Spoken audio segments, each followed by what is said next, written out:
हाय नमस्कार लोगोफोर नोंथांमोन बयखौबो भिउ ब्लग इउटुब चेनेलाव बराय जाबाय। बे समाव आङो दासिमनि मोननैसो आपडेट नोंथांमोननि थाखाय लानानै फैबाय। बेनि थाखायनो नोंथांमोना बे भिडिअखौ जागायनायनिफ्राय जोबजासिम नायलांदो जाहाथे नोंथांमोना बे भिडिअनि गासैबो आपडेटनि मोनसेबो मिस जाया। बेनि थाखायनो नोंथांमोना बे भिडिअखौ जागायनायनिफ्राय जोबजासिम नायलां। Latest news update please do subscribe view blog YouTube channel. नोंथांमोना भिउ ब्लग इउटुब चेनेलखौ सब्सक्राइब खालामना लानो हागोन जाहाथे आङो जेब्लानो बेवहाय गिबि भिडिअ आपलोड खालामो अब्लानो बयनिख्रुइ सिगांसिन नोंथांमोना इमेलनि गेजेरजों खबर मोननानै भिडिअखौ नायनो हायो आरो गासैबो आपडेटखौ लानो हायो। बेनि थाखायनो नोंथांमोना भिउ ब्लग इउटुब चेनेलखौ सब्सक्राइब खालामनानै ला। स' लोगोफोर बे समाव नोंथांमोना आंजों लोगोसे नायनो हागोन 1 नाम्बाराव नोंथांमोननि थाखाय आङो लानानै फैदों बेयाव त्रिपुरानि खौरां जे 30 more COVID-19 positive Tripura's cases climb to 118 जोङो बेवहाय बाराजाथाव सुलुंनिफ्राय मोननो हादों जे त्रिपुरायाव दिनै सानसेयावनो जे 30 कर'ना भाइरास पजिटिभ मोननाय जादों आरो दिनै बेबायदि ओभारअल नायोब्ला दिनैहाय त्रिपुरायाव गासै 118 जन व्यक्ति सुबुंनियावहाय दिनै कर'ना भाइरास केसेस मोननाय जाबाय। बेवहाय त्रिपुरानि चिफ मिनिस्टार बिप्लब कुमार देब गावनि टुइटार एकाउन्टआव टुइट खालामनानै होदों जे 30% फाउन्ड होननानै बुंदों जे positive cases in corona positive in Tripura today 25 जाहैबाय पार्सन फ्रम 86 बेटेलियन BSF आरो साब्रैया जाहैबाय बिसिनि फेमिलि जे 138 बेटेलियननि आरो सासेया जाहैबाय बेवहाय जोङो मोनथिनो मोन्दों जे ट्राक ड्राइभार होननानै बेवहाय मुंख'नाय दङ। ओभारअल दिनै 118 सिम त्रिपुरायाव जाहैनायखौ जोङो नुनो मोननाय जाबाय आरो दासिमाव एक्टिभ जानानै दङ 116 आरो सानै डिसचार्ज जाबाय। स' लोगोफोर बे समाव नोंथांमोना आंजों लोगोसे नायफानो हागोन 2 नाम्बाराव RDC गर्ल्स हस्टेल सिल डिक्लेयार एज कन्टेनमेन्ट जन जे RDC रिजनेल डेन्टेल कलेज होननानै बुंदों जे रिजनेल डेन्टेल कलेजनि हस्टेलखौ गर्ल्स हस्टेलखौ दिनै सिल खालामनाय जाबाय होननानै बुंदों। बेयाव जोङो फरायजाथाव सुलुंनिफ्राय मोननो हादों जे बेयाव फरायग्रा सासे जे student doctor Deepa decker tested positive जे बे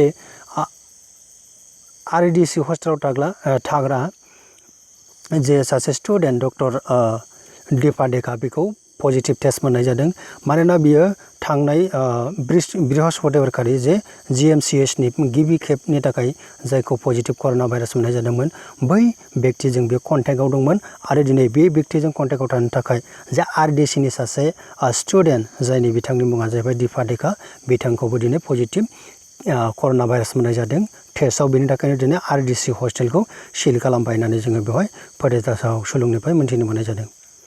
स' लोगोफोर बे समाव आङो नोंथांमोननि थाखाय लाना फैदों बेवहाय 3 नाम्बाराव जोङो नायोब्ला नुनो मोनगोन 2 places in Guwahati remove from containment जन केटेगरि जोङो बेवहाय फरायजाथाव सुलुंनिफ्राय मिथिनो मोन्दों जे गुवाहाटीनि गुबुन गुबुन जायगाफोरखौ कर'ना भाइरासनि गोसारथि एबा गोहोमखौ नायनानै गुबुन गुबुन केटेगरियाव राननाय जादोंमोन जे ग्रीन जन रेड जन बायदि बायदि बेबायदिनो आरो कन्टेनमेन्ट जन बेबायदिनो दा दिनैहाय जोङो बेवहाय मोनथिनो मोननाय बादिब्ला जे मोननै जायगा जाय जायगायानो जाहैबाय जे आटगाउन मजिग एन्ड आटगाउन कभारस्तान होननानै बुंदों जे आटगाउन मजिग आरो आटगाउन कभारस्तान नैबे मोननै जायगायाव दिनैहाय कन्टेनमेन्ट जननिफ्राय दिनै फ्रि खालामनाय जाबाय होननानै जोङो मोनथिनो मोन्दों जे बेखौ सिगाङाव कन्टेनमेन्ट जन होननानै बेखौ डिक्लेयार खालामनाय जादोंमोन दिनै बेखौ बोखारनाय जाबाय होननानै जोङो बेवहाय फरायजाथाव सुलुंनिफ्राय मोननो हादों।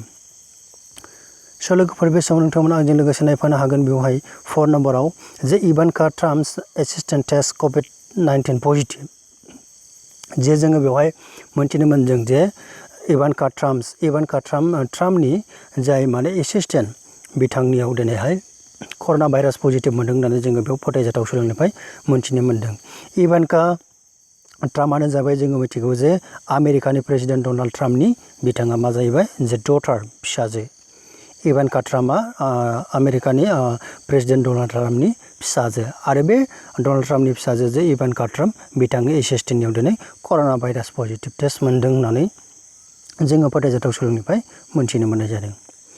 स' लोगोफोर बे समाव नोंथांमोना आंजों लोगोसे नायफानो हागोन 5 नाम्बाराव Assam government receive 2000 emails from people stranded overseas मा होननानै बुंदों जे आसाम गभर्नमेन्टआ जे 2000नि बारा दिनैहाय इमेल मोननाय जादों इमेलजों बुक खालामनाय खौरां जोंनो दिनै फोरमायथिनानै होदों दि आसामनि चिफ सेक्रेटारि सन्जय कुमार कृष्णनआ टुइट खालामना होदों गावनि टुइटार एकाउन्टआव जे दिनै आसामनिफ्राय गुबुन गुबुन जायगायाव थाहैनाय मानसिफोरा दिनै बुक खालामहरदों जे आसामाव फैफिननो थाखाय बेसेबां होननानै बुंदों जे more than 2000 होननानै जोङो बुंनो हायो। स' लोगोफोर बे समाव नोंथांमोना आंजों लोगोसे नायफानो हागोन बेवहाय 7 नाम्बारावहाय जे बेवहाय I am healthy, have no disease, says Amit Shah, dismissing rumors around his health.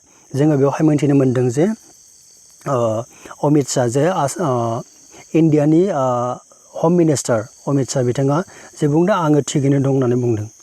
I am healthy, have no disease, आङो जेबो रोखोमनि जे बेराम जायाखै, जेबो रोखोमनि लोमजानाय जायाखै। बेवहाय गावनि टुइटार एकाउन्टआव बेबादि हिन्दी रावजों बिथाङा टुइट खालामनानै होदों। जोङो बेखौहाय बिथांनि टुइटार एकाउन्टआव थांनानै नायोब्ला नुनो मोनगोन।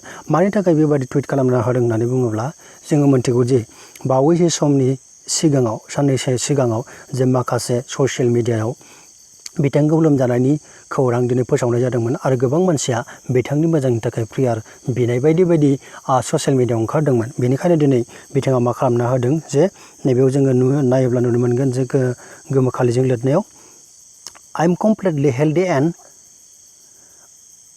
am not suffering from any disease, tweet in Hindi होननानै बुंदों। बेवहाय जे बेवहाय noticed that over the first few days होननानै बुंदों some people on social media had spread rumors about his health, माने बिनि देहानि सोमोन्दै गोबां मानसिफ्रा माने रिउमार खालामनानै होदोंमोन आरो बेबादि खौरांखौ मोननानै माखासे जायफ्रा ससियेल मिडियायाव खौरांखौ मोनदों बिथांमोना आरो बिथांनि देहानि थाखाय मोजां देहानि थाखाय आर'ज गाबनाय बायदि बायदि हाबाफारिफोरखौ ससियेल मिडियायाव नुनो मोननाय जादोंमोन। बेनिखायनो दिनै बिथाङा जे क्लियार खालामना होबाय जे बिथाङा दिनै जेबो रोखोमनि लोमजायाखै साजायाखै, जेबो रोखोमनि बेराम जायाखै, नाथाय आङो थिगैनो दं होननानै बिथाङा टुइटार एकाउन्टनि गेजेरजों गावनि टुइटारावहाय टुइट खालामनानै होनायखौ जोङो बेवहाय नुनो मोननाय जादों। स' लोगोफोर बे समाव नोंथांमोना आंजों लोगोसे नायफानो हागोन 7 नाम्बाराव जे कर'ना स्टेटास अफ इन्डिया। दासिम नैबे भिडिअखौ बानायनाय समसिमाव दिनै इन्डियायाव माबादि गोसारखो बेनिनो आङो कर'ना स्टेटास लानानै फैदों। नोंथांमोना बे समाव आंजों लोगोसे बेवहाय नायनो हागोन जोंनि भारतआव दासिम 59,662 केसेस मोननाय जाबाय आरो जे एक्टिभ जानानै दं दासिमहालागै जे 39,834 आरो बेयाव नायोब्ला जों नुनो मोनगोन जे रिकभारि बेवहाय बेसेबां मोनखो जे 17,847 रिकभारि जाबाय आरो थैनायनि अनजिमाखौ नोंथांमोना बेयाव नायनो हागोन जे 1981 दिनै इन्डियायाव कर'ना भाइरासजों मानसि थैबाय। आरो नोजोर गोनां बाथ्राया जाहैबाय लोगोफोर बेवहाय नोंथांमोना नायब्ला नुनो मोनगोन बेवहाय गोजा खालिजों लिरनाय बेव गोथां खालिजों लिरनाय जे फिसासिन बै अनजिमाफ्रा जाहैबाय 24 घन्टायाव माबादि बारायदों, माबादि थैनायनि अनजिमा बारायदों, माबादि रिकभार जानायनि अनजिमा बारायदों, माबादि एक्टिभ केसेस मोनदेरनाय जादों, माबादि केसेस मोननाय जादों, नैबेनिनो बियो डाटा जे बे गोजा फिसा खालिजों लिरनाया। दानिया नोंथांमोना आंजों लोगोसे नायफानो हागोन 8 नाम्बाराव कर'ना स्टेटास अफ द वर्ल्ड। जों बुहुमनि स्टेटासखौ बे समाव नायनि बेवहाय जोङो नायोब्ला नुनो मोनगोन जे केसेस दिनैहाय दुलाराय मुलुगनाङैनो जोङो दिनै 39,30,031 जोङो केसेस मोननाय जाबाय आरो एक्टिभ जानानै दङ दासिमहालागै 23,41,127 दिनैहाय एक्टिभ जानानै दं आरो रिकभारि जादों दिनै 13,22,010 दिनै व्यक्तिया दिनै रिकभारि जाबाय आरो थैनायनि अनजिमाखौ जोङो बेयाव नुनो मोनदों जे 2,74,894 दिनै बुहुमनां दिनै मानसि दिनै कर'ना भाइरासजों बेबादि थैनायखौ जोङो नुनो मोनदों। स' लोगोफोर बेनिखायनो जोङो बुंनो हायो कर'ना भाइरासआ मोनसे गिलु बालु बुथारग्लुंगा बियो बेराम, मानसि बुथारग्रा बेराम। बेनिखायनो जोङो बेबादि बेरामनिफ्राय बेबादि डिजिसनिफ्राय जोङो गावखौनो सांग्रां लाखिनांगोन, जोङो हुसियार लाखिनांगोन, अब्लासो जोङो बे बेरामनिफ्राय बारग'नो हागोन। जे जोङो मोनथिनायाव दिनैसिम बे बेरामखौ सोखानायनि जेबो थि रोखोम भेक्सिन ओंखाराखै, नाथाय बेखौ होबथानायनिसो माखासे राहाफोर दं।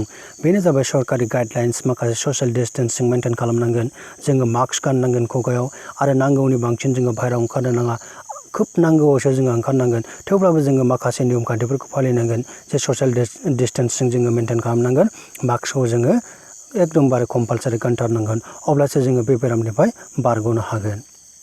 स' लोगोफोर नोंथांमोना बे बेरामनिफ्राय बारग'नांगौब्ला जोङो न'आवनो थानांगोन आरो न'निफ्रायनो जोङो सेफ लानांगोन। स' stay हome, stay safe. Thank you for watching this video. Bye bye.